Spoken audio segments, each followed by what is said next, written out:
Olá, querido leitor de poder. Hoje nós estamos aqui no canal com mais uma resenha e o livro de hoje será O Morro dos Ventos Uivantes, um clássico britânico. Eu li esse livro pela primeira vez quando eu tinha 13 anos de idade, uma edição bem antiga, e eu confesso que naquela época, embora eu tenha me sentido impactado pela força da história do Morro dos Ventos Uivantes, hoje eu vejo que eu não compreendi completamente o quão poderosa é essa história escrita pela autora, pela escritora Emily Brontë. Emily Brontë, ela é uma escritora britânica.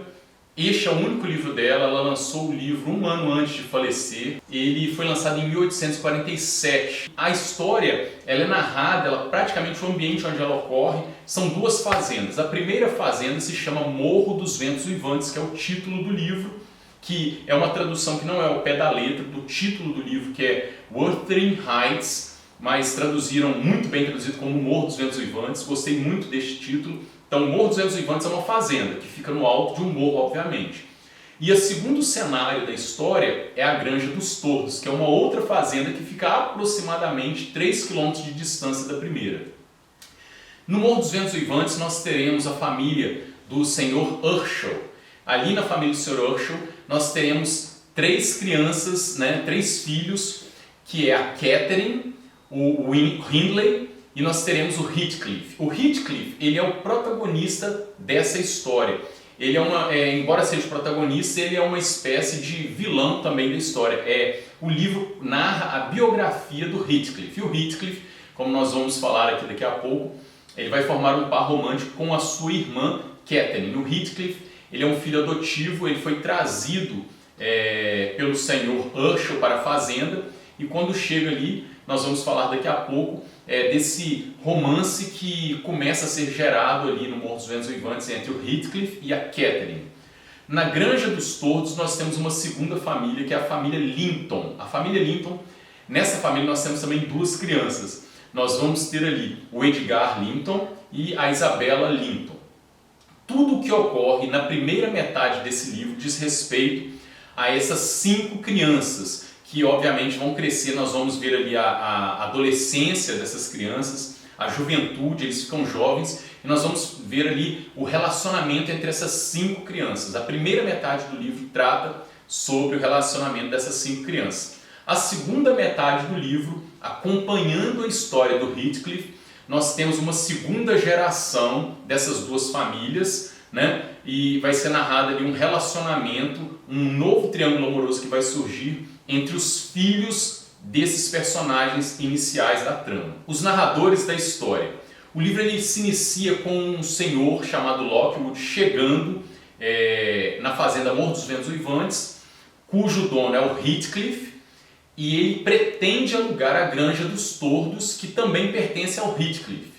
Isso já é uma cena assim, no fim da história. É aquele tipo de livro que começa pelo fim e de repente entra uma narradora voltando no tempo e contando como tudo aconteceu para chegar até aquele ponto inicial do livro. Então o Sr. Lockwood chega no Morro dos Ventos Uivantes, ele conhece o Sr. Heathcliff, ele vê que o Sr. Heathcliff é um homem rude, um homem muito taciturno, calado.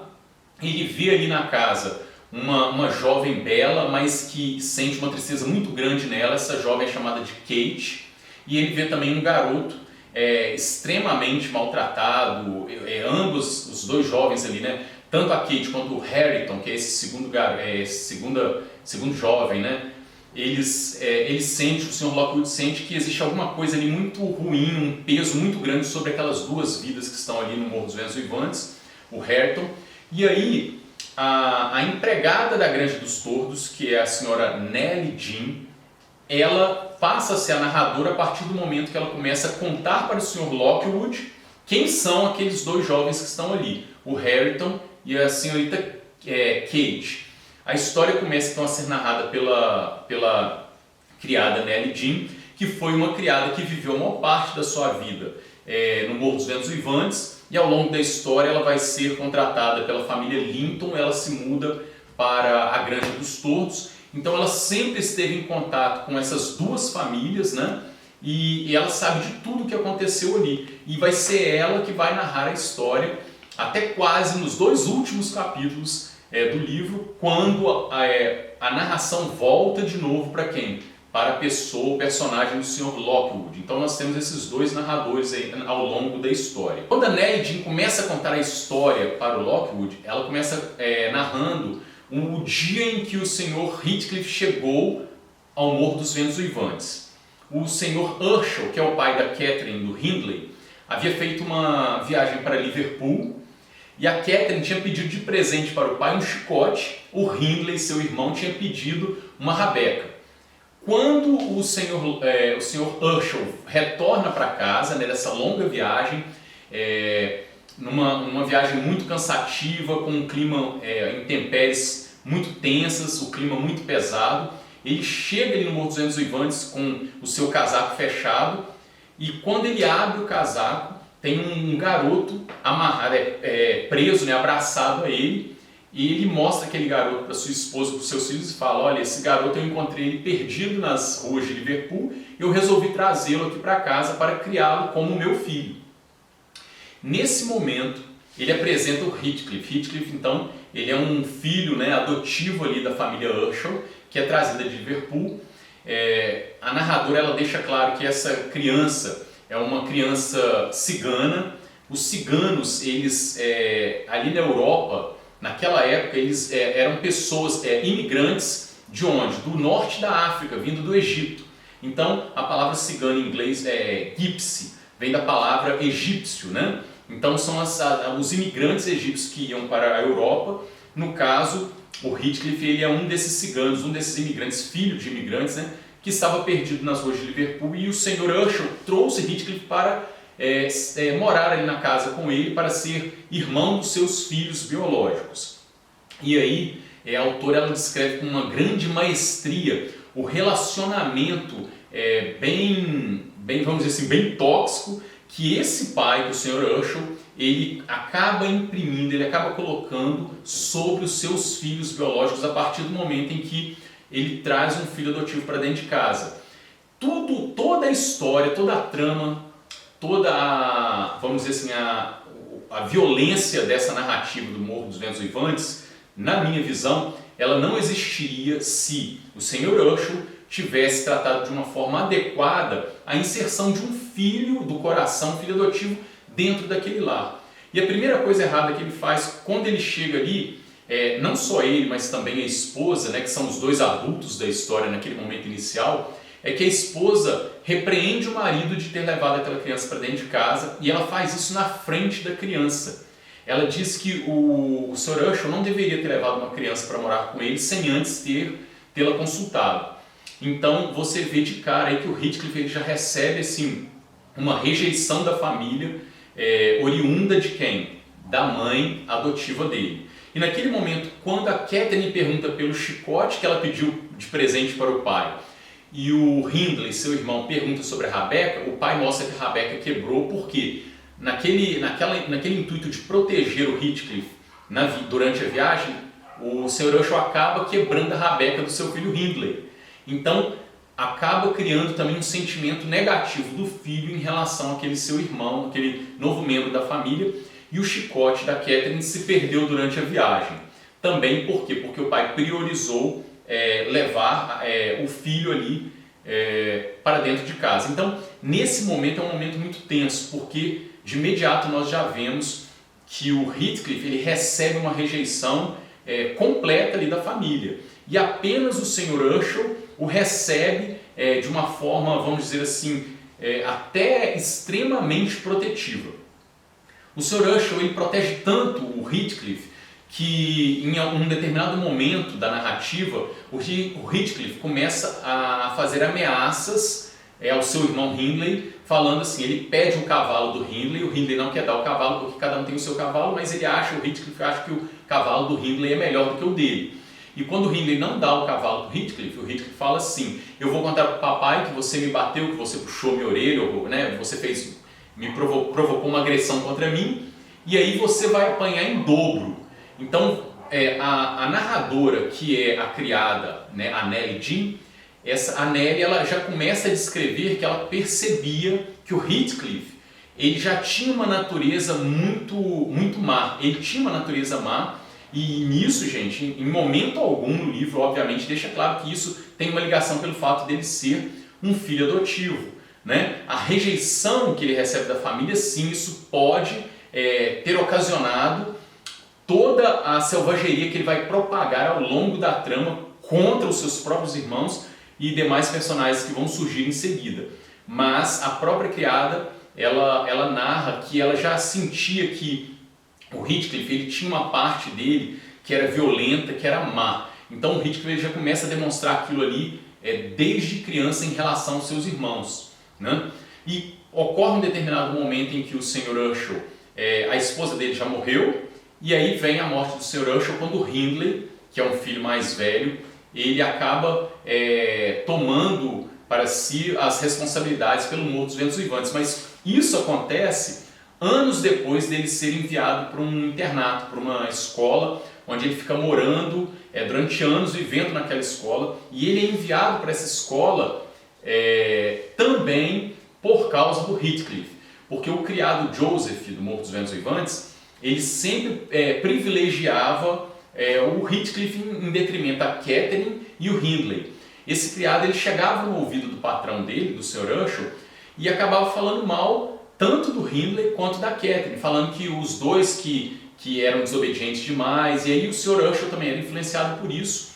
E quando o Sr. Urshel vai enviar o filho biológico dele para o internato, vai mandar embora para uma escola para ficar afastado ali do Heathcliff, o próprio pai vira e fala a respeito do seu filho biológico o seguinte: o Hindley é um imprestável, ele nunca deu nada na vida e nunca vai dar, nem aqui nem em lugar nenhum do mundo.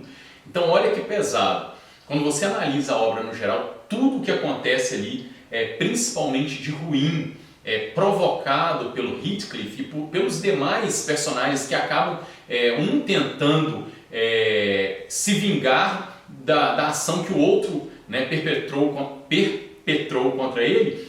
Isso tudo você vê que é por causa do quê? De um pai e de uma mãe que não souberam criar os seus filhos adequadamente. Isso, na minha visão, embora eu nunca tenha visto em análise nenhuma sobre esse livro, esse foco, eu vejo que houve assim, um erro muito pesado, tanto do senhor como da senhora Urshel. Por quê? O Sr. Urshel ele despreza o seu filho biológico e no mesmo capítulo ele chega a desprezar a própria filha, que é Catherine. Ele vira e fala também algo muito pesado sobre a Catherine, tipo, você é uma filha que eu não desejei, uma filha que, entendeu, não merecia estar aqui. Ele fala algo muito pesado, é pesado mesmo. E mesmo assim a Catherine continua ali gostando, amando o seu pai, fazendo carinho nele. Quando ele morre, o Sr. Urshel morre, né, ele morre dormindo ali, sentado, a Catherine que está do lado dele.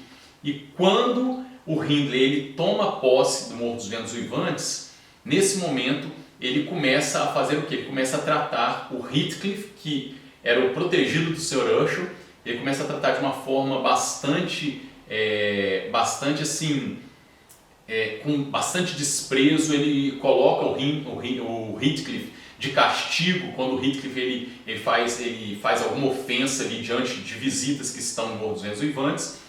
E quando eles ainda eram crianças, o Heathcliff e a Catherine, eles desenvolveram um relacionamento muito íntimo, porque o Hindley tinha ido para a escola interna, e aí sobrou quem no Morro dos Ventos Uivantes? A Catherine e o Heathcliff. E é nesse momento em que eles desenvolvem um amor de um pelo outro, porque eles só têm a eles, né, um ao outro para se divertir, para brincar na fazenda. E num desses momentos em que eles estão se divertindo e brincando, eles percorrem quilômetros de distância e chegam até a Granja dos Tordos. E é quando eles conhecem o casal de irmãos, que é o Edgar e a Isabela. Só que o Edgar e a Isabela vêm de uma família totalmente diferente da família do Sr. Urshel. São duas crianças que só ficam dentro de casa, são duas crianças que elas são descritas no livro como muito mimadas. Na hora que o Heathcliff e a Catherine, eles veem o Edgar e a Isabela, eles falam: nossa, que criança mimada, eles estão brigando por causa de um gato, em vez de sair para fora da casa e brincar, né, na floresta, no bosque, nos campos, em vez de brincar com o pé no chão, sair correndo, porque o Heathcliff e a Catherine tinham sentimento, né? Essa personalidade bem selvagem, né? E aí o Edgar e a Isabela não, eles eram caseiros, eles eram aqueles meninos estudados, estudiosos que ficavam ali, né? Sendo alfabetizados, gostavam muito de ler. E ocorre uma situação em que a Catherine é mordida por um cachorro e ela fica na Granja dos Tordos por 5 semanas e o Heathcliff ele é punido por isso. Ele é tido como culpado de ter levado a Catherine até lá. E nesse momento é o primeiro momento em que ocorre uma separação dos dois e o Heathcliff ele é punido de uma forma bastante severa, né? Imaginem vocês em 1847 como não devia ser o castigo, né? que as crianças sofriam. A partir dali começa a ocorrer uma quebra ali naquele relacionamento íntimo que foi gerado entre a Catherine e o Heathcliff.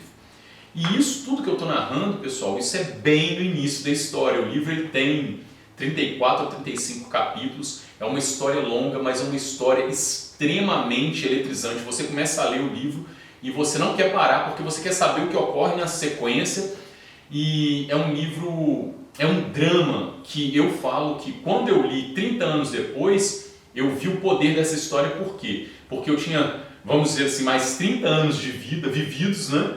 E aí eu comecei a perceber que ainda nos nossos tempos de hoje, nos dias atuais, histórias como a dos personagens do Morro dos Ventos Uivantes, ela ocorre ainda hoje. E é uma coisa muito triste, porque o Heathcliff, quando ele consegue tomar o controle da propriedade do Morro dos Ventos Uivantes e ele consegue ganhar uma vantagem sobre o irmão dele, o Hindley, ele começa então a se vingar de um por um, tanto do Hindley quanto do Edgar, quanto da Isabela, e em um determinado momento ele vê que não tem condições mais dele usufruir do amor da Catherine. Por quê? Porque em um determinado momento ele foge do Morro dos Ventos Uivantes, ele passa 3 anos desaparecido e quando ele volta a Catherine está casada com o Edgar, né, que é um triângulo amoroso da Catherine, Heathcliff e do Edgar. O Edgar ele seria, como eu falei aqui, aquele garoto mais frouxo,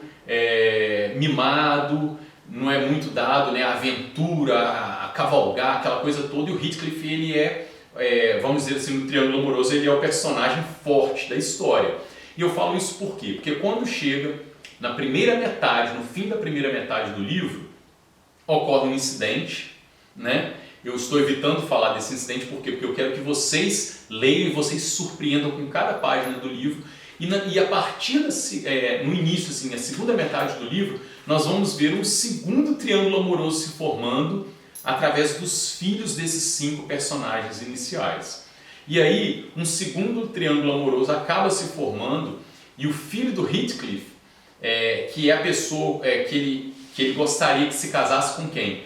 Com a filha da Catherine junto com o Edgar, que é a Kate, acaba se tornando o elo frágil do segundo triângulo amoroso. O filho do Heathcliff, que deveria ser selvagem, bravo, ousado, como ele na primeira metade do livro, na verdade é um garoto fraco, adoentado, né, que chega ali quando ele traz aquele filho dele para morar com ele no Morro dos Ventos Uivantes. Ele percebe que é uma criança que não vai ter futuro, vai morrer inclusive assim, antes dos 20 anos de idade. Provavelmente essa criança vai morrer porque é uma criança muito fraca. E ele vai fazer de tudo para que esse garoto, o filho dele, se case com a Kate, que é o filho da Catherine junto com o Edgar. Porém tem um terceiro elemento, né, nesse romance, né, da segunda metade do livro, e que pode atrapalhar tudo, que é um garoto desprezado pelo Heathcliff, que também faz parte da família ali, só que é um garoto que acaba desenvolvendo a personalidade que o Heathcliff tinha quando era jovem. É um livro sensacional. Existe um incidente excitante que ocorre no segundo ou terceiro capítulo do livro, que na época, quando eu tinha 13 anos de idade, esse incidente excitante foi o que realmente me paralisou, assim, me chamou a atenção e eu falei, eu quero continuar lendo esse livro por causa deste evento. É um evento sobrenatural. Contudo, esse evento ele não transforma o livro, não coloca o livro dentro do gênero fantástico, ok? É um evento que ocorre no início do livro e lá no final do livro, no penúltimo e no último capítulo do livro, nós vamos entender um pouco mais do porquê que o Radcliffe ele destruiu a vida de todo mundo que entrou em contato com ele. Vocês vão perceber, a coisa ela vai se degradando tanto, os relacionamentos vão ficando tão pesados, quando nós chegamos no clímax da história, que é quase lá no antepenúltimo capítulo para o penúltimo capítulo, nós temos uma situação em que, assim, eu confesso que quando eu li, agora, né, numa releitura, eu fiz 2 releituras agora recentemente, e quando eu cheguei nesse clímax da história, você já fica assim, nossa, o que vai acontecer com esses personagens, né? Que final dramático, triste, trágico, e realmente é um livro muito tenso. A autora consegue, no último capítulo, dar um final espetacular para essa obra. Eu recomendo altamente a leitura desse clássico, O Morro dos Ventos Uivantes. Vale a pena a leitura de cada parágrafo, cada linha, cada capítulo. Eu espero que vocês gostem dessa leitura. Gostaria que vocês deixassem aí nos comentários se você já leu, o que você achou, qual é o seu personagem preferido, né? Fala aí pra mim, comenta. Você também tem essa visão sobre essa questão do erro que foi cometido pelo Sr. Urshel lá no início do livro? Você percebeu isso também, que existe o tratamento, a forma como ele trata os seus filhos ali, ela foi determinante para provocar toda essa tragédia nessas 2 famílias. Comenta aí para mim, deixa nos comentários, curte o vídeo e aproveita para compartilhá-lo também. E nos vemos na próxima resenha, no próximo vídeo. Um forte abraço!